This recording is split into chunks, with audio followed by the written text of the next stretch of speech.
Sa dami ng bahay na nabisita natin dito sa Powerhouse, madalas natin marinig ang mga pangalan nila. Ang kanilang mga obra ang nagbibigay kulay at buhay sa mga tahanan ng mga prominente at ng mga sikat. Ngayong gabi, makikilala na natin ang mga mukha sa likod ng mga obrang ito. Eksklusibo, dito lang sa Powerhouse.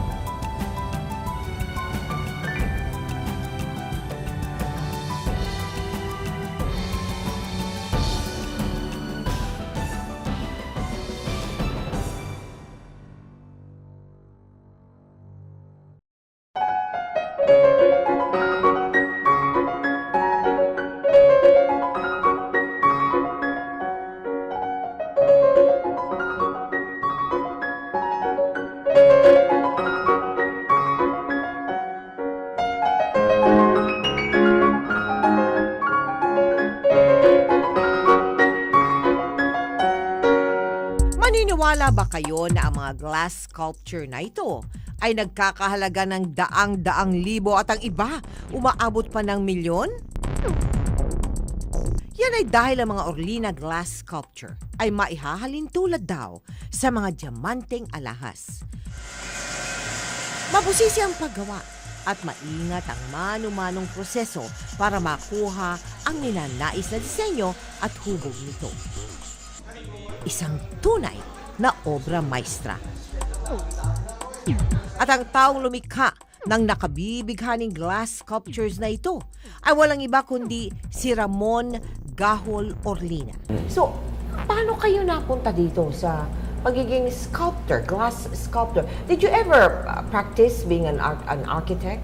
Yeah, I practice architecture. Ah, you did? Yeah, I practice architecture with Hanggang ilang Carlos taon po? Arguelles. Hanggang ilang taon kayo nag-arkitekto? Actually, I worked with Carlos Arguelles, one of the biggest firm for 4 years. Then I went on my own. And I was having a good practice until medyo nagpalit ang mind ko.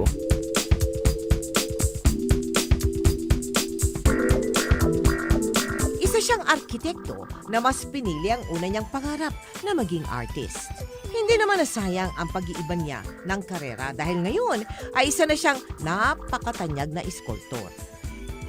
Ayon kay Ramon, nakuha niya ang tamang proseso sa paggawa ng mga sculpture na ito sa pamagitan ng trial and error method. Mr. Orlina, nagulat ako. Ang dami pala ninyong artisans doon sa baba na gumagawa din ng sculpture. Paano po? Akala ko kayo gumagawa. Can you please explain? In the case of the sculpture, medyo kailangan may katulong ka talagang assistant na katulong mo sa paggawa. Okay. Let's say kasi, I do the forming. Ibig sabihin, I do the cutting. I make the form of the sculpture. Ngayon, it should be grinded, smooth, and polished. Because this one is the cold process na ginagawa ko. Hindi ako gumagawa ng glass. Dumarating sa akin ng glass, bloke. You cut, so the raw Kita mo yung raw block block of glass, of glass. ikakat Ikakat nyo. ko yan. Pero wala pang, Walang may design. Wala pang design. Walang design. Kasi, pero meron ka nang iniisip kung anong gusto mong ihugis. Karamihan na nakikita mong ginagawa ko rito is abstract. No? So, ang nangyayari dito, yung conception at saka execution is at the same time. Cutting, grinding, smoothing, at finishing. Yan daw ang 4 na hakbang sa paggawa ng isang Orlina sculpture bago ilagay sa showroom. Dito sa Blumentritt sa Maynila, matatagpuan ang bahay, showroom, at workshop ni Orlina. Hello, welcome. Mistulang museo ang bahay ng mga Orlina. Dahil kitang-kita sa loob nito ang iba't ibang paintings at art pieces ng mga kilalang artist. Pero sir, kayo hindi na masasabing struggling pa, no? Orlina, hindi na struggling. At karamihan ng inyong mga parokyano, I'm sure mga nakatira yan sa, alam mo na, mga taga Dasma yan, taga Forbes yan, taga mga bakit naman kayo nandito po sa Blooming Treat? Hanggang ngayon. Dapat nandun na rin kayo. Hindi ako pwede doon. Bakit ho? Sisipain ako the next day. Bakit? Alam mo, gaano kaingay dito, di ba? Sabi mo, maingay. ingay ko dito, di ba? Ay, yung foundry, yung ano sa Yung mga baba? motor. Parang meron kang tatlong dentist office. Paano ka titigil doon? Maski sa subdivision na maliit, taxi ka the next day. Kayo ng mga kapitbahay. Dito, pag mabait ka sa barangay, may basketball, may liga, mabait ka sa barangay. Naintindihan pati ng mga ng paligid, no? Oo, so at least medyo naintindihan nila at ibang trabahador ko, driver, puro taga dito. So nakakatulong din ako dito sa community. Correct. Ito naman painting na ito is gawa ng isang napakabata pang pintor, napakagaling, no? Ito sa kaibigan ko si Raul Pedra, no? Maraming artist dito aking mga kaibigan, no? Ito kay Rodriguez, no? At of course, meron din akong Sanso, maliit nga lang. Meron ako mas malaki ng konti, pero itong lugar na ito, eksakto lang yung painting ni Sanso kaya yung nilagay ko. Yeah, kami mga artist, nagpapalitan kami ng trabaho. Kaya sabi ni Ben Cap minsan, Ramon, gawa mo nga ako ng ganito, lalagay ko sa museum ko. Sabi ko, sige, gagawa kita. Yung pati-deliver ko na, sabi ko, ito, Ramon, Ben Cap, no? Ito na yung aking sculpture, padadala ko sa'yo. Padadala ko na rin yung canvas mo. Sabi, ano canvas mo? Ang canvas ko, sabi ko, yung Beetle, pipinturahan mo. Sabi ko. Pero hindi pa niya napipinturahan, quite busy siya. Pero gagawin niya ngayon this year. Pareho rin ni Edmer Borlongan.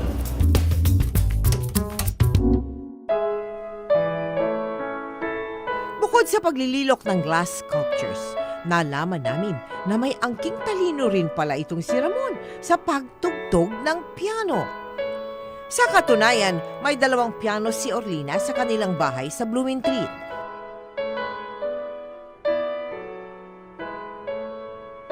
Ano po naman ang inyong pinagkakaabalahan? To relax you and nga nila to the fruits of your labor, to enjoy. Yeah, let's say my hobby is actually I like to play the piano, di ba? Play the piano. Yeah, tapos What kind of music? well, the new ones, you know. Actually, I studied piano when I was a kid, you know. Hanggang grade 3 ata ako. But you know, alam mo namang bata, I don't want to continue. May teacher, so bata pa ako, may mag-violence pa ako, or di ba? Correct. So, but nung high school na, actually first year college ako, high school na. May piano, bumalik yung tumugtog na lang ako ng by ear. Kapansin-pansin ang litrato nilang mag-asawa na nakapatong sa ibabaw ng pianong ito. Isang Malaysian-Chinese lawyer ang napangasawa ni Ramon na siya ring katuwang niya ngayon sa kanyang negosyo. Like how much is this one? It's so beautiful. O wala pang presyo, presyohan pa. Actually, ang nagpipresyo, misis ko na lang. Para at least hindi na, at least, kasi siya nakakaalam ng pwede Siya ako ang inyong marketing officer, minsan. Ang galing naman. Tignan mo ito. Tignan mo yung birhen na yun. Ito birhen ito? Tignan mo dito, ha? Ngayon pumunta ka dito. Di ba nakatingin na uli sa'yo? Oo nga. Di ba? Sumusunod sa'yo. Yes, correct. Di ba? Yeah. Hanggang ngayon, nakatingin na naman sa'yo, di ba? Nakatingin pa rin. Maski pumunta ka doon. Titingin yan sa'yo. Kasi actually, iba yan. Ang positive, tumigil ka yan, nandyan, Tamo, nakatingin sa'yo, di ba? Yes. Dyan, nakatingin din sa'yo. Ay, oo nga. Di ba, ha? Oo nga. Okay, personal Ngayon ito, ang negative, ang positive nandito sa likod. I see. Sino ho yan? Wala, para sa akin, Virgin Mary. But that is bronze. This is also bronze. Yeah, this is bronze. This is bronze. Ganda.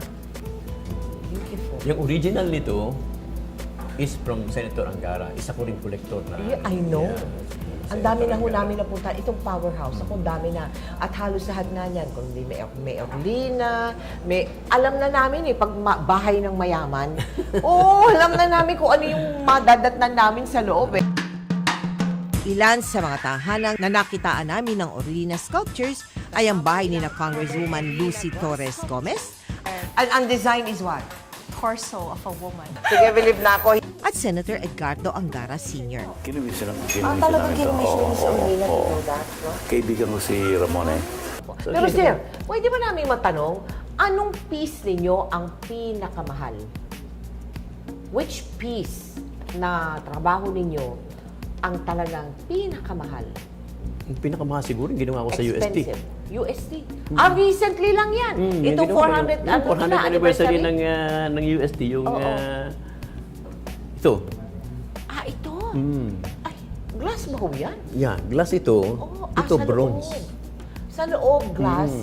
Yung bronze kayo din gumawa? Kayo din gumawa ng bronze? At ginawa ko ito sa Thailand kasi Sa Thailand, ginawa ito? yung bronze. Why? Yung glass dito. Bakit po? Why? Kasi medyo advanced sila sa paggawa ng bronze. Kasi, alam mo, gumagawa sila ng mga Buddha, ng mga multi-story. So, sanay sila. It's an industry sa Thailand. Dito Pero sa atin, sir, hindi. Hindi ito pro bono, ha? Hindi. Hindi. Naman, Commission naman. dito sa Hindi inyo. naman. Commission. Pwede ho ba Commission sa malaman akin. magkano yan? Medyo malaki-laki rin. Malaki-laki rin. Malaki. Well, actually, para sabi ko nga nagsabit ako na sa UST ng proposal. Sabi ko itong proposal ito. Sabi niya, Ramon, ako napakamahal nito. Paano ba namin ito babayaran? Sabi ko ganito. Yan, patawarin mo na lang ako dito. Ito, tanggalin natin ito. Sabi ko, paano ba ito bababa? Sabi ko, ganito Father, baka akala nyo ako meron akong utang na loob sa UST. Oh yeah, because you graduated. Graduated. Sabi ko, buti pa ganito gawin natin. Oo. Itong bronze, no? Okay. Hindi nyo malalaman ang kontrata ko sa Thailand. Kasi pumili pa ako doon, punta ako doon eh. Mga 30 punta ko doon para makapili ako kung sinong gagawin ko eh. Kasi maraming yung foundry eh. Ngayon, para wala kayong problema, ito, yung kontrata sa Thailand. Kayo magbayad. Diretso na. So, ibig sabihin... Pero, bibigyan mo naman ako, pamasahe ko, pang hotel ko, kasi titigil ako doon. So, lampas ng taon ako nagtitigil doon. So, ngayon, kumbaga net na ang bayaran nila. Net Wala bayaran na niya sa kayong salamin, sa ano. Like ito, how much ito? Sir, may I ask? Nung binili niya nung sa binili niya exhibit ito, nyo, 1906. 06, opo. 06. 1.5 million. 1.5 million? Sir, paano gagawin nung isang ordinaryong mamamayan na mahilig lang sa art at, fan ninyo or something Hindi, medyo mas maliit ng konti naman. Una, sa bahay mo, kung ang condominium mo, medyo maliit, hindi naman papasok ito eh. Diba? Kaya marami akong kliyente. So, are you saying you still have works na small pieces, affordable? Yeah. Yeah. 50,000, 100,000.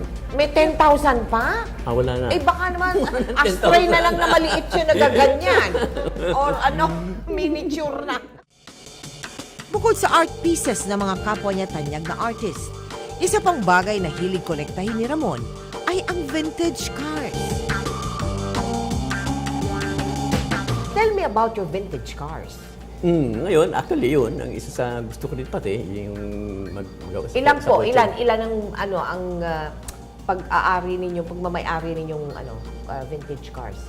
Actually, meron akong, kasi ang Volkswagen Beetle is also a vintage car na. Of course. Ngayon, ang una ko kasing kotse, Volkswagen. Oh, no? Beetle. So, Beetle. Meron akong connection in a way, di ba? So, ang ginawa ko, gumawa ko ng dalawang Beetle na limousine. Ano yun? What do you mean? Hinati ko yung Beetle, in-extend ko, nilagyan ko ng panabago dito. Ngayon, Pati pala yung Beetle, nagawa ninyo ng creation. Partition, di ba? Ngayon, Shucks. ngayon actually, nung isinali ko sa siyo, nanalo yun ng 2 trophy. No? Pero 25, sabi niya, can we use it for our wedding car? Ngayon, pinarerenta ko sa wedding. Pinarerenta kayo pang wedding car? Yung nagdaan December eh. Yung puti, 17 times in December alone. Yeah, sometimes sabi ng music ko, ano ba yun? Ba't gano'n ka? Sabi ko, alam mo, I'm happy pati kasi yung experience ba nung kinakasal na, biro mo, iba yung sasakyan mo, once in a lifetime to, picture taking pa sila doon. Nakita na natin ang kanyang bahay, ang kanyang showroom at mga koleksyon ng kotse, pero hindi pa tayo nagtatapos dyan. Balita po yung ancestral house niyo sa Taal eh. Tell us about that. How old is the house? More than 100 years old na. Ipinasyal din kami ni Ramon sa kanyang hometown sa Taal, Batangas. Sa ancestral house na ito na kung tawagin noon ay Casa Gawol, lumaki ang ina ni Ramon. May laki itong 280 square meters. Nang mabili ito ni Ramon, tinawag niya itong Galeria Orlina. Welcome sa ancestral house ng mother ko, si Paulina Gahol. Please come in.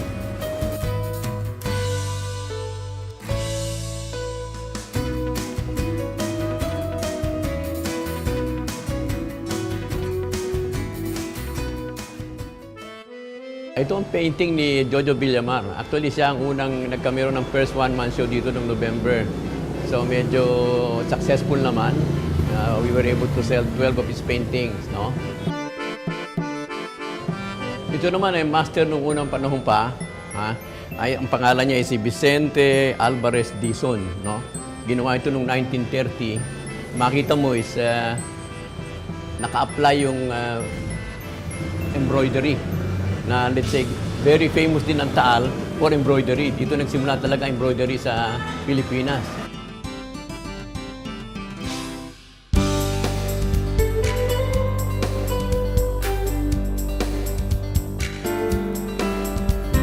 Mapapansin nyo, meron pa ako ditong gramophone ng Brunswick.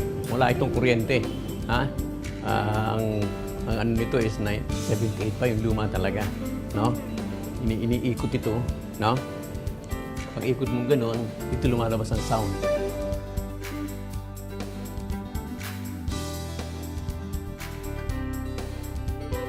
Ito naman, luma rin piano ito. Mga picture ito yung mga uncle ko. Puro dalawa yung doktor, isang abogado, isang colonel. Ito ang mother ko. Makikita mo na dito yung aming family tree. Kaya makikita mo, Taal, no? 1705, 1890. Ito ko. So, itong mother ko, one. Itong grandfather ko. Ito naman ang aming living room.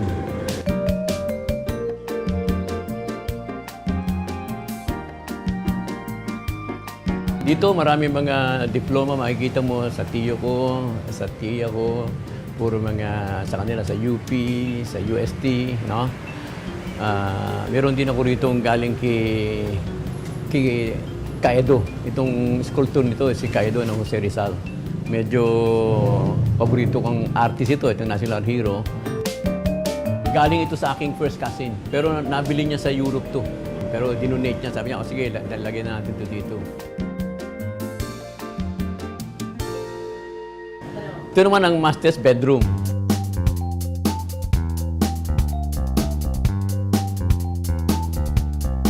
Usually, pag marami kami, magpipinsan kung saan-saan kami. Kung minsan sa salas di ba? Ito medyo modern ng ano rito. May hot water na rito at saka ano kasi. Pero kahoy din ang ginamit ko dito para medyo magkameron ng tax ng luma. Pero ito medyo bago ang design. Pwede mo ilipat na ganun pa. Lalabas tayo ulit dito sa may hagdanan.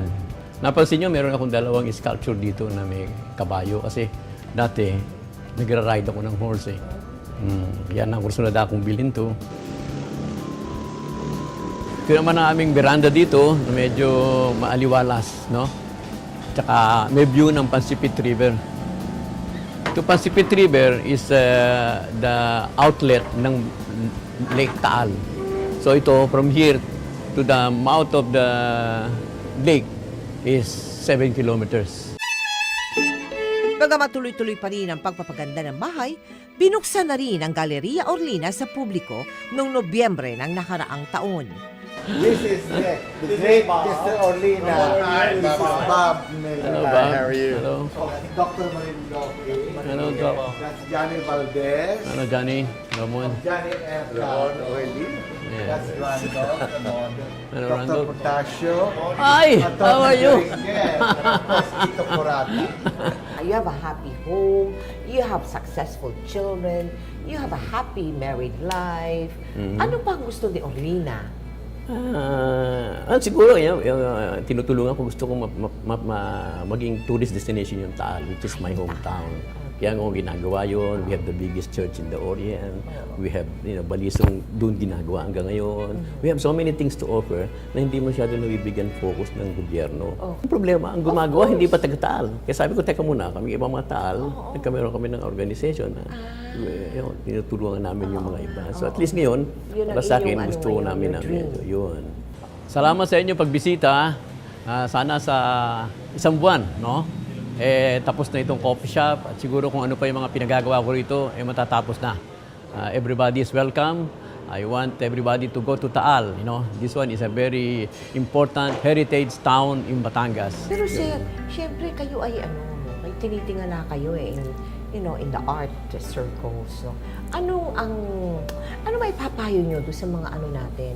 Yung mga talagang nagnanais at inaasam na maging isang Orlina pagdating ng panahon. Ano ba? What makes an artist as successful as you? Kasi sabi nila wala daw pera dyan eh. Pero syempre, yun naman mapapabalintunaan ninyo. Hindi naman totoo yun kasi, di ba? Paano yun? How do you reconcile that? I think siguro kailangan mo ng dedikasyon, no? Dedication sa ginagawa mo. Believe din siguro sa sarili mo. Believe sa ginagawa mo. At I'd say siguro may paninindigan ka at malaking paniniwala sa may kapal. Malaking tulong nung nasa itaas. Kailangan kasama talaga parate ang Panginoon, di po ba? Kailangan. Ay, nako. This has been a very, very enjoyable conversation with you. And I'm really so happy to meet It's you my today. pleasure. Maraming salamat. Thank you. Art gallery sa loob ng bahay? Ito ang tema ng tahanan ng sculptor na si Michael Cacño.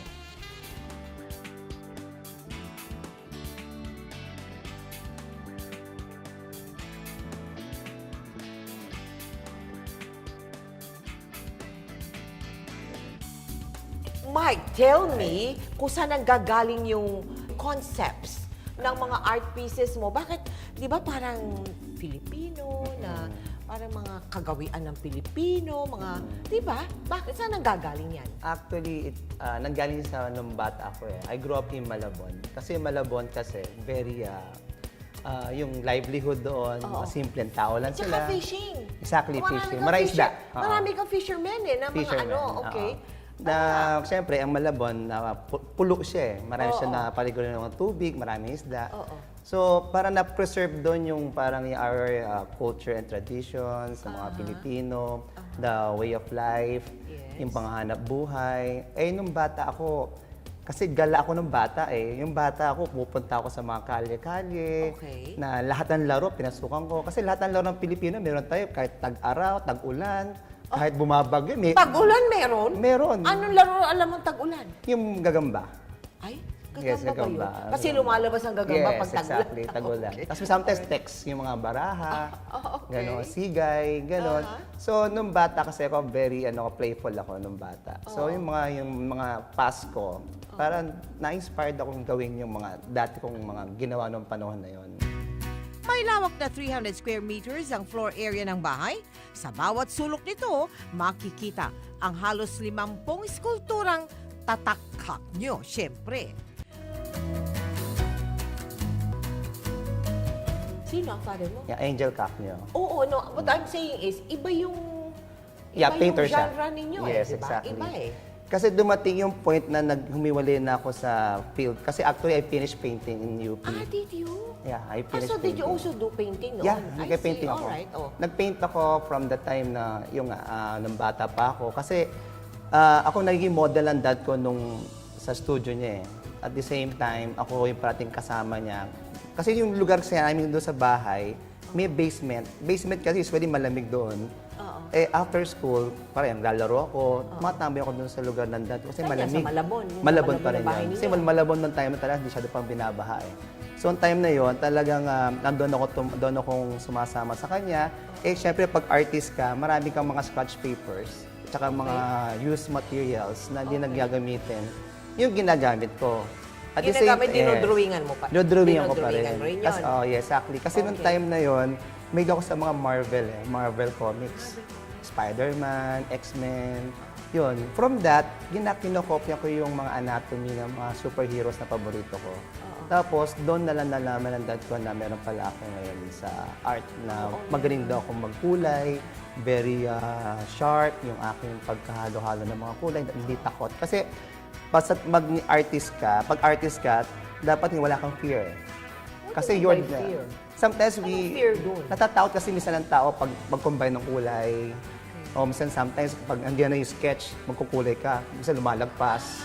Dapat hindi gano'n eh. Kasi ako nung time pinapanood ko rin daddy ko ng panahon na kung paano siya mag-paint. So nakita ko na rin syempre yung, kasi pag bata, parang sponge yan di ba? Parang absorb na ng ano na yan. yes. So, Pero teka, sorry ha, pero kasi hindi ka nakilala sa painting yes, eh. exactly. Nakilala ka sa sculpture Sculptures, eh. yan, oo. Talaga pag nakita mo, tak nyo yan. Yes, Meron na ka exactly. ng Tulong ng branding Diyos. eh. Oo, tulong ng Paano Diyos. mo nakuha yun, yung branding na yun? actually, Ang hirap yes. maarating yun eh. After I graduated from UP, nagkaroon ng identity crisis. Ay, nagka-identity crisis ka Yes, pa. exactly. Okay. Oo. Kasi pag gumawa ako ng painting na maganda, iintrigahin ako ng mga sa mga artist na gawa, may touch ng daddy ko. Ayun. Oo. Tapos, pag gumawa naman ako ng pangit, sasabihin naman, ay, malayo-malayo pa yan sa Sa daddy tatay niya. niya. Oo. Oo. Parang ayoko yung parang maging shadow o something na medyo i-compare yung work ko. Tapos, dumating yung time talaga ako, in my achievement right now, I owe it sa Panginoon Diyos. Kasi ako ng time na yun, nagkaroon ng identity crisis. So, noong time na yun, dumalangin ako sa Diyos. Sabi ko, ano ba magiging ano ko? Tadhana ako. Ako ba yung magiging pintor o magiging sculptor? Then, after that, Nagkaroon ng ano? yes, baga may sagot. Sa tulong ng kaibigan at architect na si Liza Acedillo, nakamit na mag-asawa ang kanilang dream house. So, ito yung sa mga paborito ko. Actually, lahat paborito ko. No? Ito yung mga collection ko sa bahay na ito. No? Especially this one. It's a CR. No? Kasi sa probinsya, nung bata ulit. Sige. Bali kasi separate yung CR sa bahay. So, yan. May tao pa sa loob. Yan. Okay, this is a mother and child. Okay, ito, casted ito. No? Ito mga early work ko after I graduated from UP. Tapos ito ulit, yung, kasi nung bata rin ako, mahilig ako tumulay sa mga pader-pader. Yan, kaya pinag-combine ko ng Lego, pati na rin yung mga brass sculptures. So ito rin, Lego. Ito, pamilya. Paglalaro ng magulang sa anak. Halos 13 taon nang naninirahan dito si Michael Cacno, kasama ang asawang si Tess at ang kanilang 3 anak. Ang 3 palapag ay pinag-uugnay ng hagdan na gawa sa bakal at salamin. Ito ako nung actually nagbigay rin sa akin ng inspiration na magpag-sculpture. Nung ako ay when I was 3 years old, naregalo ng ninang ko ng Lego. Kaya parang ako ito na nag-evolve ba yung pagiging artist ko. Na meron Lego, kinambine ko yung mukha ko at saka yung Lego. Ito naman, kung nakita mo yung nabotas ng panahon na yun, ito yung mga bahay nila. Ayan, makita mo nakita, meron siyang parang and son dito. Ano kasi yung sculpture ko parang meron bang binibigyan ng kwento sa bawat piyesa. Nagtapos ang kursong Fine Arts sa UP Diliman si Michael Cacno dahil na rin sa udyok ng mga magulang. Malaki raw ang impluwensya ng kanyang ama na si Angel Cacno na isa ring mahusay na pintor. Ngunit nabago raw ang ihip ng hangin nang kumuha siya ng paglilok o sculpting. Oh, at wala ka pa yatang competition, ano? Nag-compete Sa na ganyang ako. Uri. No, what I'm okay. saying is, yung ganong genre, yung ganong uri ng sculpture. Wala. Ano ha? Kasi alam mo kung bakit. Ay, ako na nag-analyze. Sige. Alam mo kung bakit? Kasi yung playful, yung nadadama nung nung audience mo, yung playfulness mo, yung pagkabata. Correct. Yung mga ganun, nadadama talaga doon sa work mo no? Kasi, Paano yun? actually, yung nga sabi ko, it's a miracle na sabi ko. And kung bigay ng Diyos, kasi parang tayo nilikha ng Diyos Parang tayo, binigyan tayo ng Diyos na, everything ginawa ng Diyos buhay. Oo. So, ganun din, as a creator, as an artist, you must create an art piece na magbibigay din na may buhay. Oo. Kaya ako, pag ako gumagawa ng isang sculpture, titingnan ko muna na dapat meron life yan. Hindi basta one angle. Kaganda kasi nasa sculpture, hindi lang two-dimensional, it's three-dimensional yan So makikita mo in every sides, there's a mood, there's a composition. There's a story. Yes, exactly. Sa paglipas ng panahon, ganap nang naiukit ni Michael Cacno ang sarili niyang pangalan sa larangan ng sining. Taong 2006, kinilala siya bilang isa sa 10 Outstanding Young Men o TOYM sa Arts and Culture category. Now, let me go back to your art. Yes. How does this start? Ikaw ba, paano ba yun na nako-conceptualize mo yung, although may theme ka, no? May general theme sa lahat ng pieces mo na nakita ko. No? Pero paano mo na-i-start? How? Ngayon, ang gagawin ko, fisherman. Bukas ang gagawin ko, pagdadalahin ko ng aso. Ganun ba yun? Paano? Hindi, actually kasi ang artist is something like what you meet people, na sinakasalumuha mo sa pang-araw-araw pamumuhay mo. Like, katulad niya, kung nakita mo yung mga subject ko about family. Kasi ako, sample ako, every day, I used to play with my kids. For me, it's a therapy sa akin yun eh. Energy sa akin yun. I have 3 boys. 3 boys? O so meron silang inputs dun sa creations mo? Meron? Meron, oo. Meron. Kasi doon sa mga paglalaro namin ng mga anak ko, nakakuha ako ng mga ideas. Tapos sometimes naman din, Specific, give me a specific na idea na na nakuha mo from your child, from your sons. Exactly yung yung paglalaro yung pag-itcha ng bata, paglalaro ko sa likod ko, tumatakbo kami na nasa balikat ko yung mga anak ko, gano'n. Pag minsan nagwa-walking kami sa fields o something, nagkapalagpot kami sa ranggola, gano'n. Tapos kung sa kama naman, parang ito siyang ginagawa parang Superman. Pero sabi ko, parang pag kinabukasan, pwedeng gawin. Taong bahay raw si Michael. Kadalasan siyang makikita sa kanyang studio dito mismo sa kanyang bahay. Mabusisi raw si Michael Cacño sa bawat detalye ng kanyang artwork. Kung dati ay paintbrush at pintura ang kanyang katuwang sa paglikha ng obra, ngayon ay plies at brass na. At ang kanyang misis na si Tess, hindi lang partner sa buhay, kundi partner din sa trabaho. Pero alam mo, Pastor Mike, Okay lang, I preach actually. I preach. oh, you do? No I wonder. preach, Maganda yung kwento ng pag-ibig mo.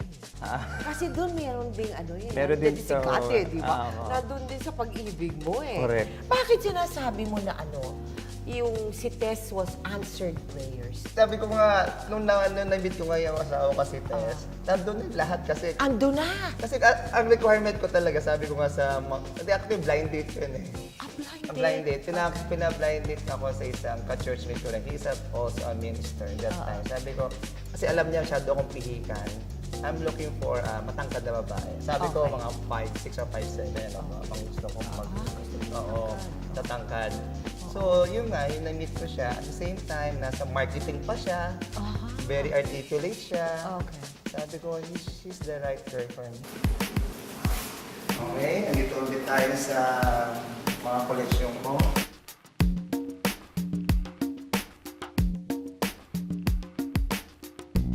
Tapos dito,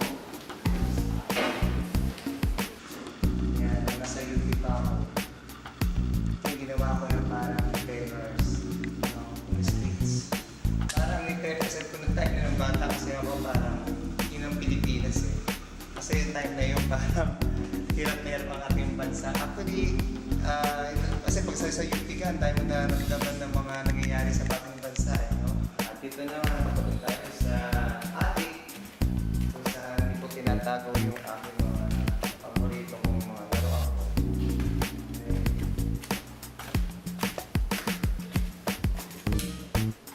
Kasi pwede ko sa samurai na robot.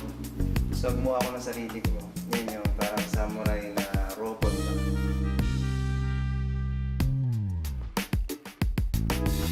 Sa mahigit 2 dekada bilang artist, hindi pa rin nawawala kay Michael Cacño ang pagkapusong bata.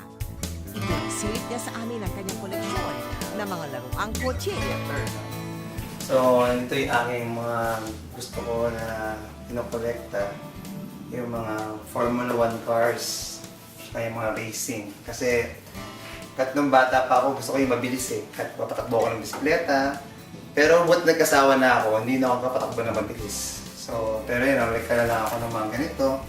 Kasi habang titignan mo kasi itong mga kotse ito, for me, parang maraming kulay ba? Eh, sa akin, pag maraming kulay, it's an art. I appreciate. And I love speed. How do you see yourself, let's say, 20 years from 20 now? years from now, actually... Iba na genre mo? Iba na ang sa tingin mo? Kasi ang pagiging artist, continuous learning yan eh. So, I don't know, only God knows the future. Siguro by that time, I don't know, baka siguro yung work ko tanggap na rin siguro ng, although nag-exhibit ako sa abroad, kasi marami pang gustong bansa puntahan pa at i-promote tong ating kulturang Pinoy natin. Kasi tong ating sa mga ginagawa kong mga pyesa, kasi at yung pagiging Pilipino, yung mga makapamilya ba tayo, di ba? Yung nandiyan yung love and care and nurture, kung paano pag-aalaga, kahit matanda na yung inalagaan pa rin natin, hindi nadala sa mga home for the aged, di ba? Hindi katulad sa ibang bansa. Nandoon pa rin nandoon pa rin yung spirit ng pagmamahal ng isang Pilipino. Ang makulay at masayang kabataan daw ni Michael Cacño ay malaking inspirasyon sa kanyang propesyon. Kaya raw puno ng masasayang kwento at emosyon ang kanyang mga likha kahit na walang mukha. Kung meron kayong gusto nyo maging isang artist, basta gawin nyo na yung gusto ninyo, yung kung magkaroon kayong tiwala sa Diyos, and passion and hard work. Yun na yun. Cacño, Orlina, mga pangalang nakaukit na sa kasaysayan ng kulturang Pilipino at tiyak na namamayagpag sa larangan ng sine sa buong mundo. Ako po si Mel Bianco. Hanggang sa susunod na linggo, samahan niyo po akong silipin ang bahay at buhay ng mga taong nabibilang dito sa Powerhouse.